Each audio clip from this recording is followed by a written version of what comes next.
What is up, everybody? Welcome back to another review. Today, we're taking a look at Ken Enginoki and Justin Roadritter from the 2024 main line. So these two were from Case W, and of course, in that Road Rumblers episode of Cars on the Road. I'll show a picture of them both above here. But yeah, there were two out of dozens and dozens of other Road Rumbler warriors from that episode. There were a lot in it, and we've only gotten like a fraction when we're actually comparing releases to how many were in the episode. So I do believe we'll get some more, but as of right now, compared to how much there were, we don't have that many as far as releases. But I'm glad we've got some of the coolest ones, including the Chiefess, which is actually my personal favorite. But yeah, this episode was really good and had some really cool die casts, and their accessories are some of my favorite parts. You can even see here, most of them got weapons, so I think it's just a really cool ad. Very much, like I've said before, very much like Mad Max, which they were going for, and I think was really smart on their part. But yeah, let's go ahead and let's take a look here on the back. We got the May Pillar de Rev and K Pillar de Rev. We have Ramon and Flo, and of course we have the Chiefess and Jeremy 2-pack. And yeah, Chiefess just looks so cool. He's always been my favorite as far as the releases go for that episode. Definitely my personal one, but tell me your guys' favorite Road Rumbler release in the comment section below. I know there's been quite a few so far, but yeah, tell me your guys' thoughts on who your favorite is. Let's go ahead and let's open these die casts. Alright, so now we have Ken Enginoki and Justin Roadritter out of the package. So before we get into the review, I truly think that these two being released in a 2-pack together was one of the best things Mattel could have done when it came to them, considering that they're kind of the ones that restarted this war between the electric cars and the Road Rumblers. Because if you remember, Justin Roadritter is the one who actually shot his little toy missile onto Ken Enginoki. So here you can even see it stuck to him, which I think is a really cool ad. So it's literally just like the episode. He's got the surprised expression, and Justin Roadritter kind of has one too. But yeah, I think that was really cool that Mattel released the two of them together like that. But yeah, let's go ahead and let's take a look at Ken Enginoki first. So he already looks really awesome. I love the weapons he has on him, just like in the episode. He's got this really cool long arrow, which I think is just kind of funny, seeing it on like a little smart car with all these insane weapons on him. You can see the little bit of dirt detailing on the side there. Same thing on this side.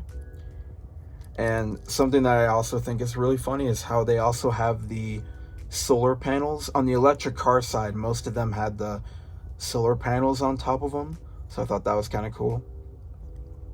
And they've got the orange battle flag here. Yeah, he's really cool. I definitely like how even the smaller cars kind of get some of the better details and accessories on them. Here we have the little license plate with some more dirt on it.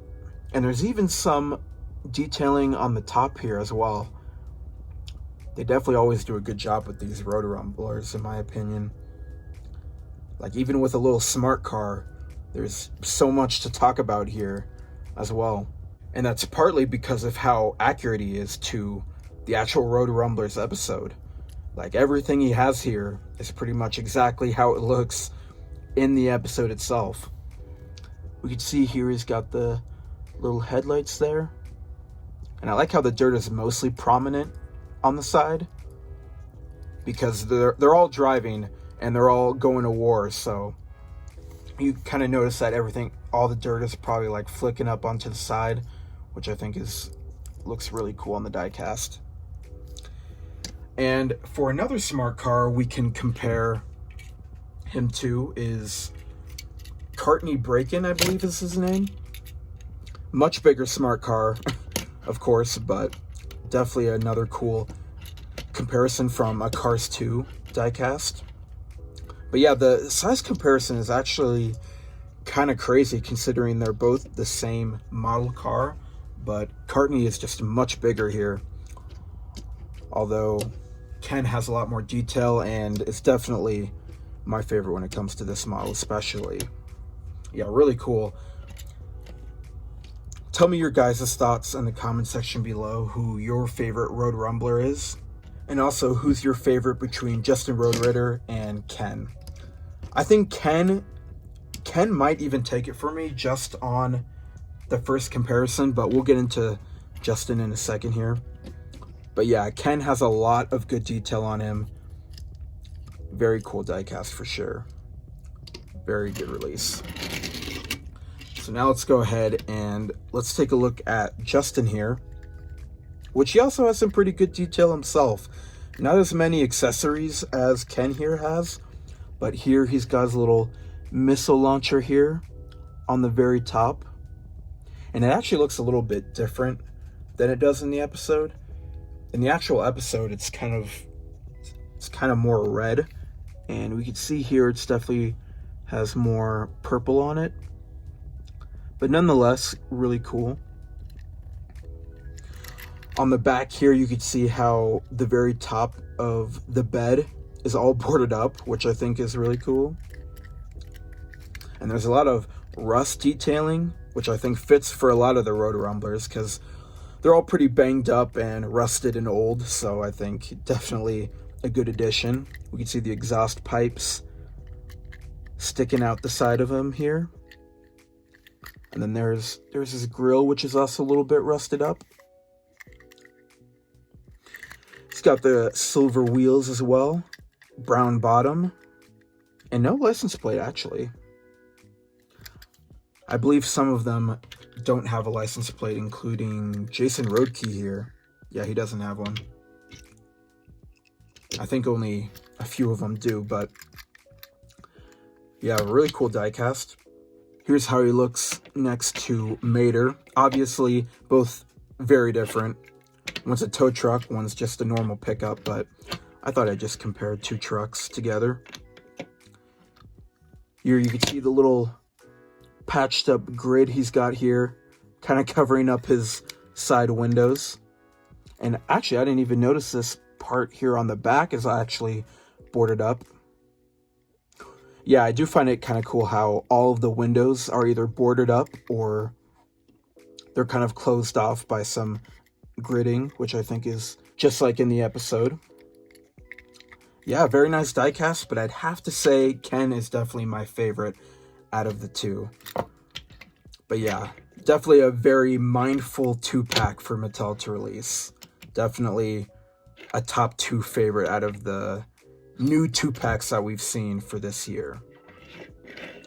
Definitely looking forward to some more, because like I said near the beginning of the video, there are still quite a few more that were in the episode to be released. So I'm looking forward to hopefully seeing some of those released and making some reviews on those.